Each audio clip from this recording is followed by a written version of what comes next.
All right, so last lecture we talked about position, distance, velocity, speed, and acceleration. So now let's sort of look at all this put together. Um, so if we put all this together, the best way to do that is to think about free fall. So essentially something is at some elevation, you let it go, and it falls. Only under the influence of gravity. And that's why things fall. It's the force due to gravity. We'll talk about forces in the next module, so we won't get into too much there. So when an object is fallen, and the only thing it's falling under is the influence of gravity, this is called the state of free fall. And it's important to note that there's no friction. So that means like if air resistance is negligible, and the only thing that you really have to account for is gravity, then that's the state of free fall. So during each second of free fall, an object gains a speed of roughly 10 meters per second. Okay, so in shorthand, this acceleration is 10 meters per second squared. So remember, an acceleration is how much a speed is changing. Okay, so speed, every second it gets a plus 10. So that value is going to change over time, even though the acceleration is going to stay the same. Okay, so this is our acceleration g. And the best way to think about this would be looking over here at this chart. Okay, so we're going to look at time steps as something falls, and we're going to look at its speed as it falls. So we have times 0, 1, 2, 3, so the first 3 seconds. Here, this thing is released from rest. And then of course at time 0, as soon as we open up our hand, the speed is going to be 0. It's still sort of at rest there before it starts accelerating downward. Okay, so what happens is essentially we have at time 0, we have a speed of 0, but then because gravity is acting on it, we get a plus 10, right? Okay, well that means 1 second later, our speed is 10 meters per second, okay, because we're speeding up. Then 2 seconds later, we're going to get another plus 10. So after 2 seconds, this thing's downward speed, downward velocity, since we know which direction it is going to be 20 meters per second. Then we get another plus 10 3 seconds later, and we can keep going. But the whole idea here is that the acceleration is the same. The speed increases linearly, so here there's no change. Here there's a linear increase. And a linear increase just means you're increasing by the same amount each time. And then the acceleration just tells you how much to add on each time step. So in the case of free-falling objects, and you've seen this, it's customary to actually just use the letter g to represent acceleration, since it is the acceleration due to gravity. So that is where the g comes from. Now, the acceleration due to gravity does depend on what planet or moon you're on. So Earth's gravity is actually 9.8 meters per second squared. But for the purposes of this course, we're going to round it up to 10 meters per second squared. You can look and see that the sun actually has the largest acceleration due to gravity in the whole solar system. I mean, it's huge, it has a lot of mass, it has a lot of gravitational pull. There's also a couple of moons on here. So like the gravity on Pluto, it's like hardly anything at all. So g does vary across the solar system. Just so happens that here on Earth, it's about 10 meters per second squared.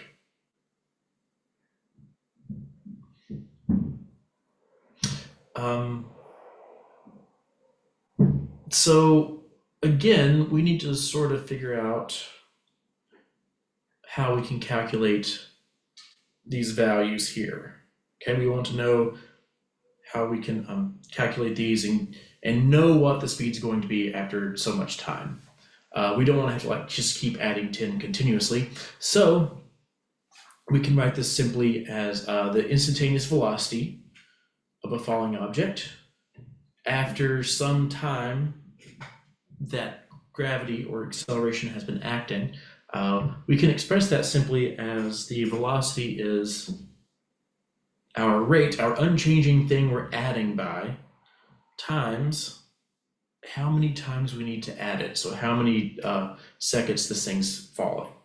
Do keep in mind that this math is for what we're looking at as a falling object, but if we had maybe a car that's accelerating sideways, this same math works. We just turn the problem on its side and it does the same thing.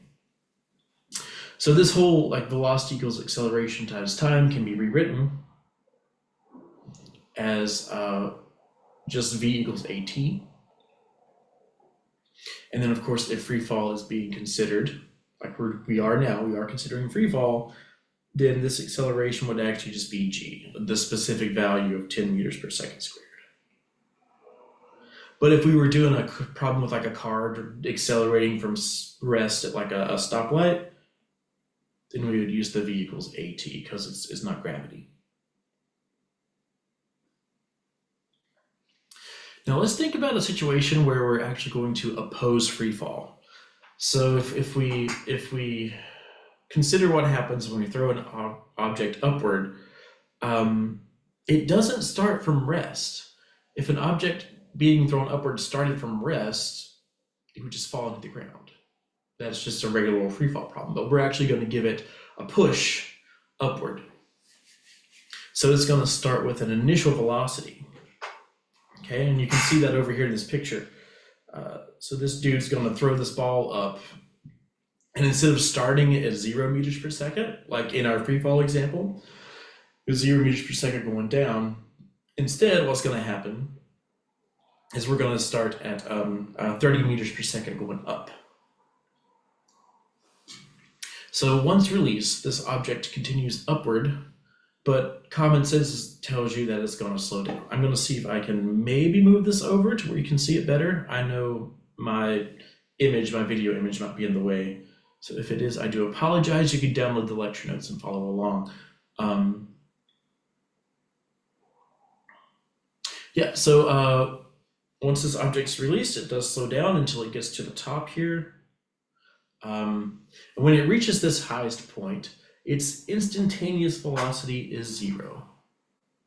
Okay, so this is a crucial point here in this arc. So with anything going straight up, straight down, or even in an arc, at its highest point, its vertical velocity will hit 0, and there's also a change in direction. So that velocity, the reason it hits 0 is because it's going positive, slowing down, goes through the 0 point, and then becomes negative because it has to come back down to the ground. So it changes direction from upward to downward right where the velocity is 0.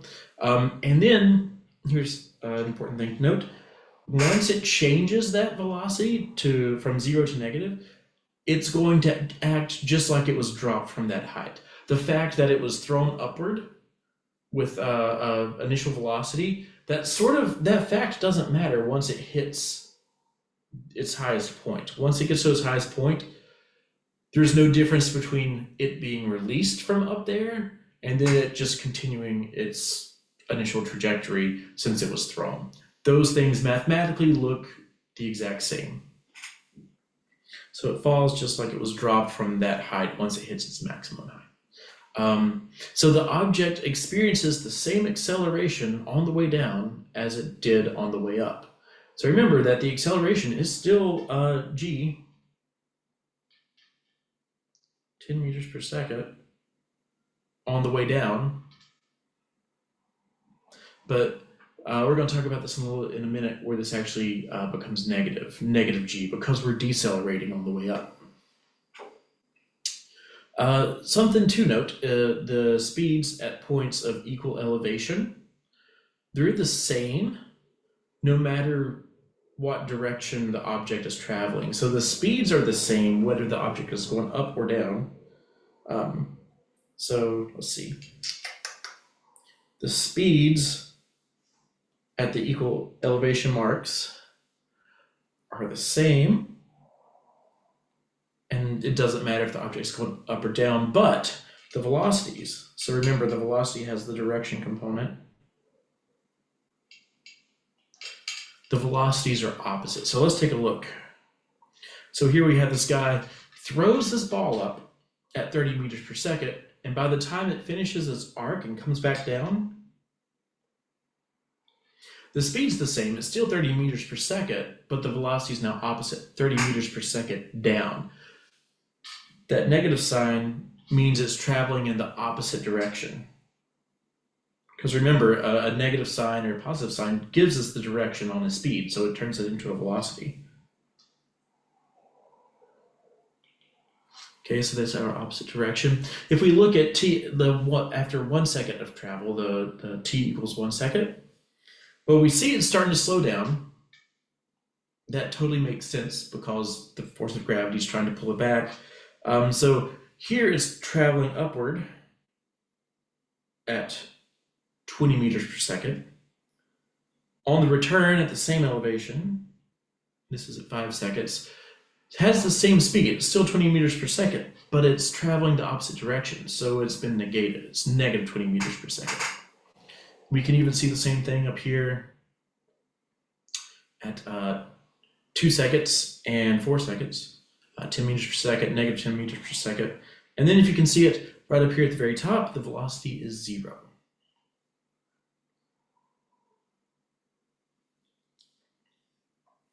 So notice that in this particular case, up is considered the positive direction. So we do need to decide like which direction is going to be positive velocity and which direction is going to be negative velocity. So as the ball moves upwards, velocities are positive, and as the ball moves downwards, the velocities are negative. So that's telling me that in this particular situation, if we were to draw like a grid on here, like an X and Y coordinate system, well, here's our X direction, but we're not really worried about how far over the ball is moving. We're just worried about the up and down. So we have this X and Y coordinate system. Oh, that might be misleading. Let me get rid of that and make a better Y. There we go. So we have this X and Y coordinate system. We know that this is going to be the positive Y direction because the velocities are positive that way. We can define this any way we want to. We could make a really crazy wonky coordinate system if we wanted to, but we're just going to keep it simple. Okay. Yep. Okay, so we already talked about that. And we have these points here of the whole, well, you've got a coordinate system, we have this positive direction, this negative direction. How can we represent all of this mathematically? And don't forget, we also have this initial velocity now. So we have an initial velocity, 30 meters per second. We could also call this initial velocity with a sub-zero, sort of like a t equals 0, like what happens right at that first instant. So how do we incorporate this initial velocity into our math? Well, first we know that any velocity is going to be v equals velocity equals acceleration times time, and this is after acceleration has been acting for a while, for some time t. Our new velocity can be calculated like this. Okay. Now, something to note here is you probably remember from the last lecture that this was originally reported like this, where we have these deltas. And then, of course, the deltas mean just the final value minus the initial value. So some final velocity minus initial, some final time minus initial. okay? But now, if an object starts from rest, we know what the initial velocity is. If an object starts from rest, that's 0, it goes away. If it starts from rest at t equals 0, well, then our initial time is 0. That goes away. And we're literally just left with this v equals at. So that's where that simplification comes from. Given starting from rest at t equals 0, with those two constraints, we can actually simplify our mathematics. So since we're dealing with an object thrown upward, well, we know that gravity should be slowing this down. Remember, we defined this as positive y going up. Okay, so we have positive y going up. Gravity is acting the opposite way. Gravity is also a vector, okay? So this is a vector too. Okay, well, we need to know which direction it's going to be acting. So it's going to be acting in the negative y direction. So that means we need a negative g. In this situation, we could also, if we wanted to do a free fall problem from the top down where we drop something off a ledge, we could define down to be positive. That's totally fine. But in this situation, we're going to stick with where the guy is throwing the ball up. So again, typically up is treated as positive. So the initial velocity, so our original value of 30 meters per second, since it's being thrown 30 meters per second up in that positive direction, our v naught is going to be positive as well. So that means we have this value of 30 meters per second. But then gravity over time is going to reduce that. It's going to eat away at that velocity, okay? So g will, wow, I'm going to fix that.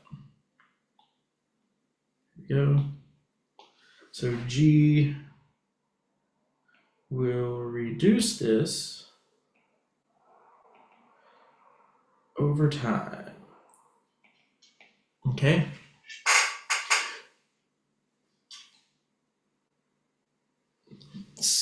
In general, when you think about something with an initial velocity and then it's also accelerating, the way you would think about this is, well, I have an initial velocity, I have a boost, an initial boost, plus I'm also accelerating. So this acceleration is going to take whatever velocity I start with and just add to it. But in the case of the ball we're talking about here, we have to include a negative acceleration because we're throwing it upward, and we have to include a specific acceleration of g, not just any a, but a specific value of g. So that means this a becomes negative g. Okay, so we're going to use this statement up here in our equation. So that means we have this initial value of 30 meters per second. And then this minus piece here, that's the piece that's going to eat away over time. You can see as t gets bigger, it's going to eat away more and more of that velocity. So let's take a look at this. Okay, we have our equation here. Let me just switch to plain, I'll do blue. So we have our equation here with our initial velocity. You can call it VI, you can call it V sub 0, whatever. So that's what we're started with, right? And this is at t equals 0. Now, here's where the math is kind of cool. So at t equals 0, acceleration due to gravity from the Earth has had no time whatsoever to affect this ball. Okay, so when we plug in 0, that term is multiplied by 0, it's gone. So we're just left with our original 30 meters per second. We've had 0 time allotted to the influence of gravity to reduce our velocity. All right, now let's move up to this first second. Okay, again, we have this initial velocity that we started out with. We're still recording our initial boost that we got from this guy. Okay, now we're going to subtract off 1 second's worth of our acceleration g. Okay, well, if we do the math, that's going to be 30 meters per second minus 10 meters per second. Well, that's going to leave us with a velocity at this point of 20 meters per second. We can do the same thing here, except this time we're subtracting off 2 seconds worth of this deceleration. Okay, so that's going to be essentially g times 2 seconds, and we're removing that from our initial speed boost that we got from the dude down here on the ground. Well, this is going to be 30 minus 20 essentially, giving us 10 meters per second. And then up here at 3 seconds, you'll notice that this is where the effect of gravity is going to equal out and cancel this original speed boost, because we have 3 seconds worth of this effect due to gravity. We have 3 seconds worth of this acceleration eating away, our negative sign, our initial speed boost, and that's going to give us our peak height. This is where we have an instantaneous velocity of 0 and we have a change in direction. Okay, so anytime after 3 seconds, our velocity should become negative. Let's see if the mathematics reflects that. Okay, so we're changing from going up to going down now. So at 4 seconds, we have our initial speed boost from over here on the other side of the problem, over here on the other side of the parabola, but we've finished this arc. We're over here on the downward swing of this at 4 seconds. Well, now we have 30 meters per second minus 40 meters per second, right? So remember that these seconds cancel. Since there's 2 in the bottom here, we just have 1 second left over. So lo and behold, our mathematics works out. It even gives us the correct sign. We don't even have to think about it. We just plug in the numbers.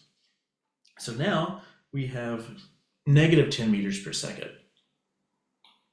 It should be negative because it's going down. And you'll notice that the speed, the velocities are opposite, but the speed is the same here, 10 meters per second at the same height. Okay, we can do the same thing coming down again. We have negative 20 meters per second, same speed, opposite velocity. Just plug in and chug in again. We actually, right when we get to the same initial height that this thing was released from, we have the same speed, but opposite velocity. Okay, so now we've talked about sort of the when and the speed of this thing, but now let's talk about how far. This part's a little interesting. So we have 2 different questions. So we can talk about how far an object falls and how fast it falls. We've sort of been talking about how fast, so let's discuss the distance piece. This one gets a little weird because we have a quadratic. So Galileo found that the distance a uniformly accelerating object travels, okay, remember, uniformly accelerating object, the distance that this thing travels is proportional to the square of the time, okay? So mathematically, that means the distance is proportional to, and that's what the little squiggly here in the middle means, is proportional to t squared. Now this could be, we could have a distance equation of this, and I don't know, it could be something dumb, like PQ over R times t squared. What this statement says is when you see a proportional to, it cheats. It's a cheat equation. So what that means is we know that distance depends on t squared, but we have no idea what's in here. We don't know what all of these numbers in front of it could be. It could be a really gross fraction. It could be, you know, some random number like 0.2. All these little proportional statements say is essentially we know this, that d is dependent on t squared, but we have no idea what's in the box. So for now, I'm just going to give you what's in the box. and then we'll talk about where that comes from later. So it turns out that the distance traveled by an accelerating object can be calculated as 1/2 the acceleration times time, because it is t squared. Okay, so there's our double time in there. And of course, in shorthand, we can say that the distance traveled is 1/2 at squared. Or if we're talking about free fall, and this will be positive direction down, release from rest, it would be 1/2 gt squared. Okay, but how do we know that this is the equation? So Galileo determined the t squared, but where did that 1/2 g coefficient come from? Right? How do we know this goes in the little mystery box that I drew? So indulge me for a moment. You don't have to remember how to do this or know how to do this for an exam or anything, but I do want to walk through the math of where the 1/2 g comes from because I'm going to make a point. So let's just pretend for a moment we're mathematicians. So from our previous work, we know this definition. We have average velocity equals total distance over how long it took to go that total distance. Or of course, in mathematical shorthand, we have essentially the delta d over delta t. And you'll remember that those are just a final minus initial, final minus initial. Now we can write this out and include these final values and initial values, but let's simplify this. Let's assume that the calculation starts, we're going to start our stopwatch on 0. So our initial value of time is 0. And let's say we start at our origin, our starting point. Okay, so this is our origin. So the cool thing about an origin is I could stand on top of the Empire State Building and release an object, and I could still call that point 0 meters. So I'm just going to make all my measurements as this thing falls with respect to that point at the top of the Empire State Building. So we can call anywhere 0 meters that we want. We just have to make sure we keep the same origin throughout the problem. So that's what we're going to do here. We're going to say that this is the origin, 0 meters, wherever that is, whatever. So the wonderful thing here is that this is going to make our initial distance go away, and it's going to make our time go away, our initial time go away.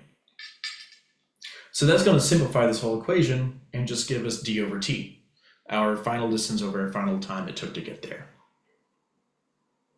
Okay, now remember we're trying to get at this distance equation. We're still after this d equals 1/2 gt squared. We want to know where the 1/2 gt comes from. So let's go ahead and solve for d here. We'll just multiply the t over. So we have d equals the average velocity times t. Now here's the tricky part, and we have to jump over here and talk about an aside thing. Okay, so we're going to rewrite the average velocity, okay? We're going to take a little bit of a break, and we need to review some math, and then we're going to jump back in here, okay? So with any average,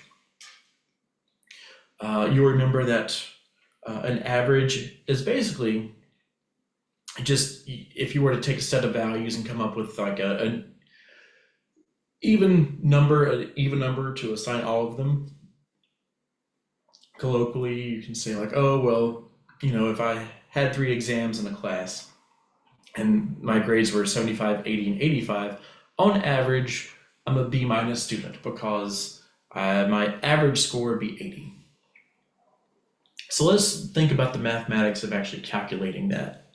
So for those of you that took stats, this should look familiar. This is actually how you calculate an average. And I know it's a scary summation, but we're going to break it down and take a look at just what calculating an average means.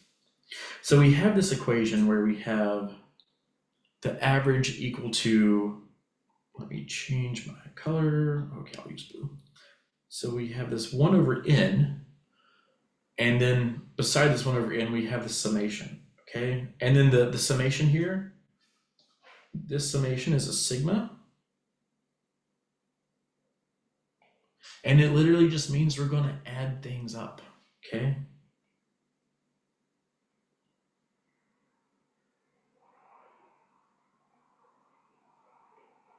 So no big deal.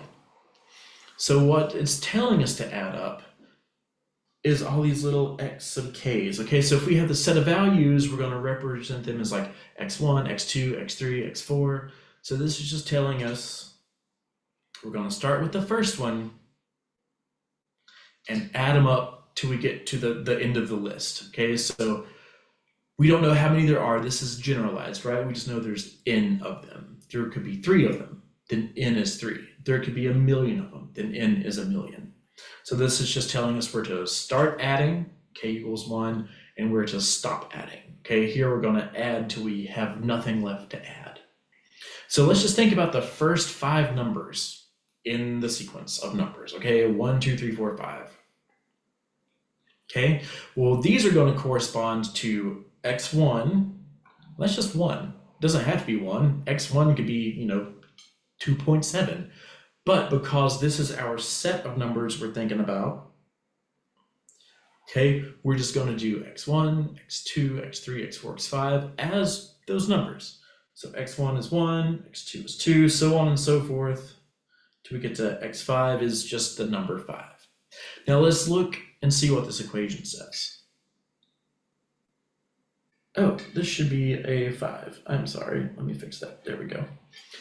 So we know that there's 5 values in this set, right? We have 1, 2, 3, 4, 5, that's 5 values. And now we can use our fancy little sigma equation. Okay, so the 1 over n here, that's 1 over the total number of things in the box. Well, there's 5 numbers in the box. Okay, so we have 1 over 5. And then remember our big sigma here, that just means we're going to add up all the things in the box. Okay, so that's just going to be x1 plus x2 plus x3 all the way to the end here. Okay, so this is just going to be 1 over 5.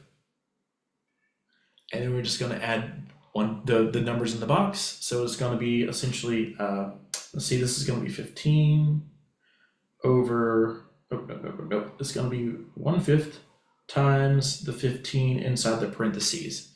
Well, that's just 3. And that's the average of the first 5 numbers in the sequence of numbers is 3.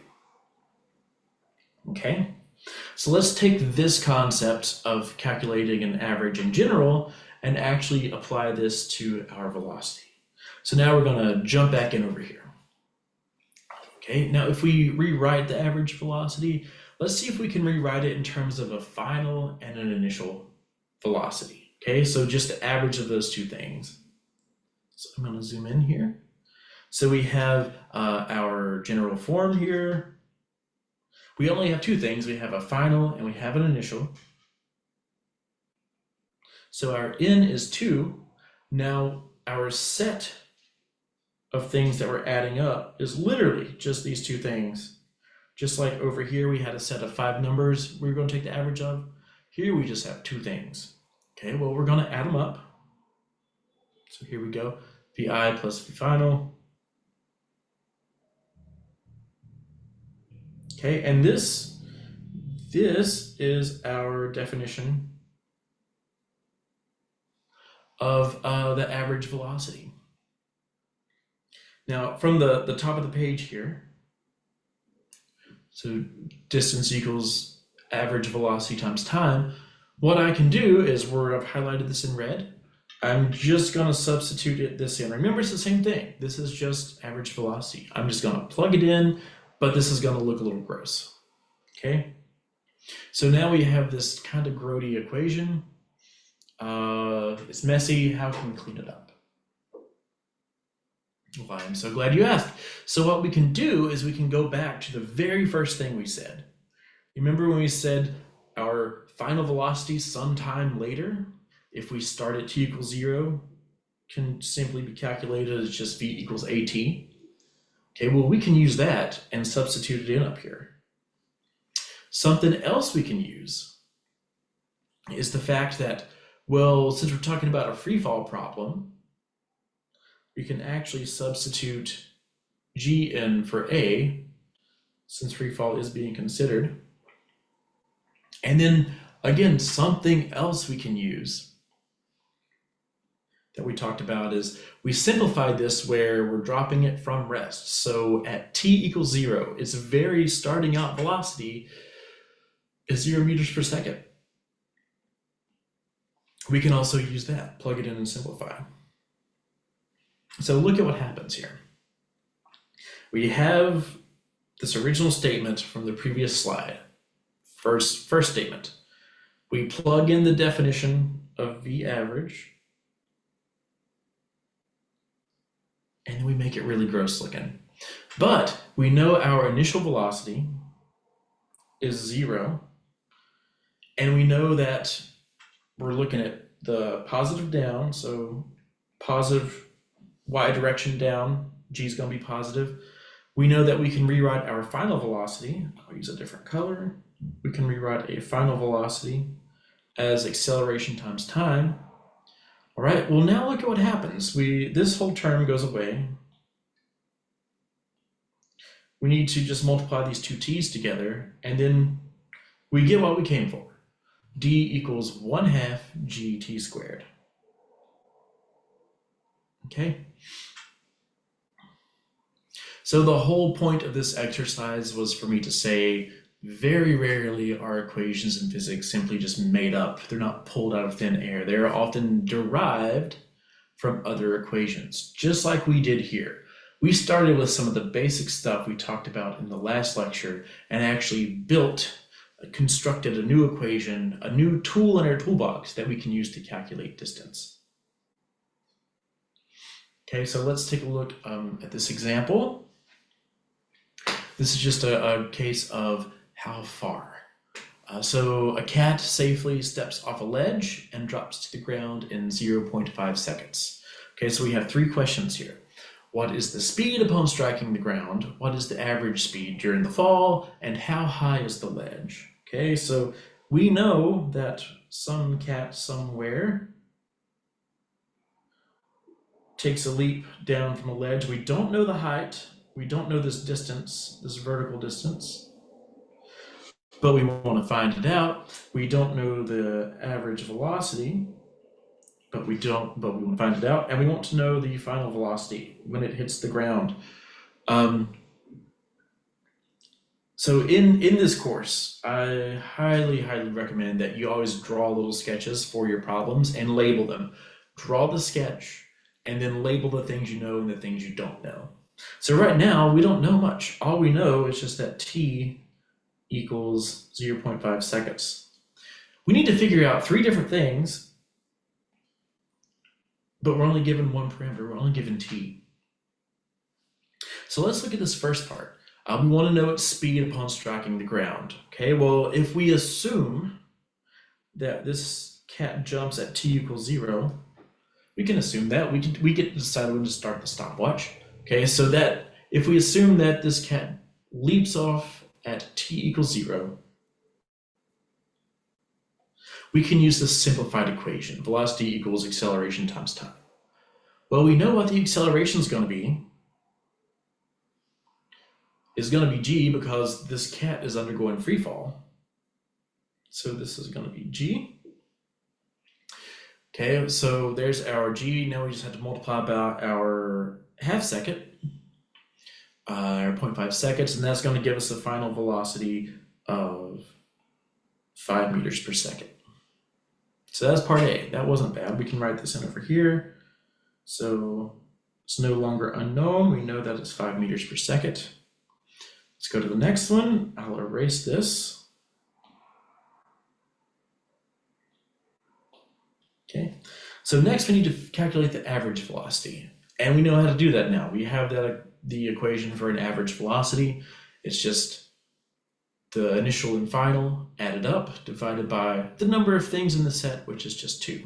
So we have the initial downward velocity. So right at that first moment, this cat hasn't failed any. So its initial velocity is going to be 0. Its final velocity we know is 5 meters per second because we calculated it. So we can actually use that in the next step. Okay, if we do the math here, we just get that the V average is 2.5 meters per second. And then the last piece is how high is the ledge. Oops. Oh, wow. There we go. If we want to answer how high the ledge is, we just derived this equation, so you all know exactly where it comes from. Okay, so we can use this statement, plug in our gravity, 10 meters per second, and then our time at 0.5 squared. This is just a plug and chug problem, and then it turns out that this height is no longer unknown. It's 1.25 meters, which is about 4.5 feet-ish. And I can go ahead and write in our final velocity, or our average velocity, 2.5 meters per second. Now I want you to note, this is what's cool about physics. We were given one thing. We were given the fall time, half a second. But look at how much information we were able to get out of the situation just from that one thing that we were given. One value led us to 3 different values and a much better understanding of this problem.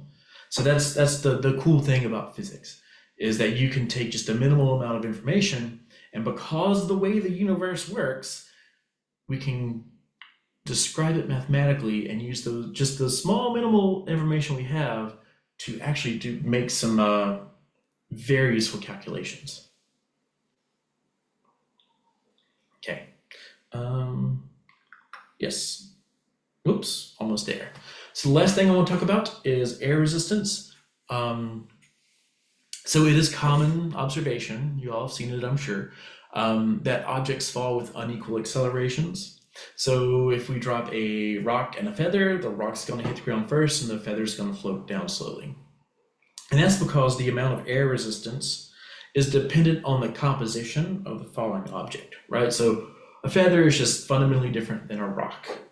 And that's what's going to affect how it interacts with the atmosphere as it falls.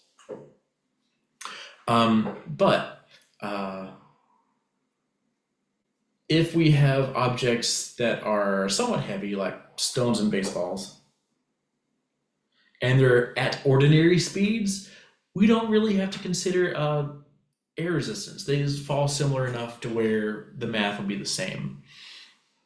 And the reason I say at ordinary speeds is you have to think about like even a baseball-sized meteor at non-ordinary speeds is going to like catch on fire and melt away in the atmosphere. I have that picture up here. I apologize if my video's in the way. But that's what gives meteors their glow, and that's why you can see them. They're actually coming through the atmosphere and they're traveling so fast that the friction in the atmosphere is causing them to burn up. So that's why I say stones and baseballs at ordinary everyday speeds, you can ignore air resistance. Giant meteors, you cannot ignore air resistance. But what's neat is if air resistance is removed, everything falls at the same acceleration. So over here in this tube, this vacuum, if you remove the air, so no air, no air. If you remove the air in here, a rock and a feather would fall at the exact same speed, which is wild, very counterintuitive. But it's true. You can actually watch this video here if you want to download the lecture notes. They do this. They do this in a giant vacuum chamber at NASA, and they drop a bowling ball and a bunch of feathers, and they actually hit the ground at the same time once all the air is removed. All right, so let's summarize really quick what we've been talking about in the second lecture, and essentially the one before. So this will be a nice summary before we jump into projectile motion. So we have speed, which is essentially just distance over time. And you can think about this as like, you know, if you wanted to travel from San Francisco to Livermore, it takes about an hour to do that. If you travel to 80, and it's about 80 kilometers. So you'd be traveling 80 kilometers in 1 hour your speed's 80 kilometers per hour from San Francisco to Livermore. This is just a statement. This is a statement of speed. This is a statement of magnitude, just how fast. Now, if we wanted to add something to this, if we were leaving in a plane from San Francisco and we were flying 300 kilometers per hour east, well, now we have a speed and a direction, okay? That is now a vector quantity. That is now a velocity, not a speed. Now, when it comes to acceleration, that's just the rate of change in velocity, okay? So that's the change in the rate, it's a rate of a rate. And the thing that changes your velocity is a change in speed or a change in direction. And that can look different, right? So we can have just a straight line, like we can have just changes in speed and not changes in direction like this. Okay, so this car is essentially driving in a straight line, but it's driving over here at 40 kilometers per hour, then it speeds up, right? So here's an acceleration, a positive acceleration, okay? Speeds up to 80 kilometers per hour, but then it slows down. So now we have this negative acceleration that's gonna slow it down. Its direction never changed, but its speed did. On the other side of this, we can have a change in direction, but not speed. So just like the previous example from the last lecture, the car driving in the circle, you'll notice this car's speedometer keeps saying 40 kilometers per hour. Its speed is not changing, but its direction is constantly changing, right? So here on this side, it's going one direction here. It's completely 180, going the opposite direction. So because of that change, we still have an acceleration because of a change in direction. And then of course you can have crazy situations where your speed and your direction are changing at the same time. That also constitutes an acceleration. So the thing to remember with acceleration is it is your change in velocity over time. That's your change in a rate, or the time rate of change of a rate. It's weird, I know. So remember that as time increases, your velocity is going to be plus g, plus g, plus g. Your velocity increases by the same amount. But your distance, so your distance between here, your distance increases by t squared. So if you think about a plot of this, we could have,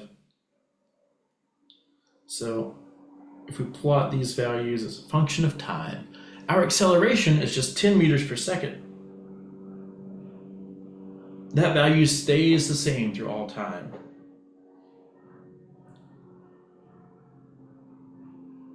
Our velocity, well, we know it's going to start at 0, but then each time step, right? So here's our first second, second second, third second. So each time step,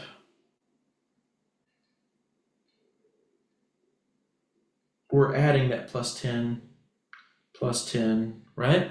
And it's linear. But now remember what Galileo found in terms of distance. So as time increases, it's not linear. It's not the same amount added to your distance every time. It's quadratic. It's t squared.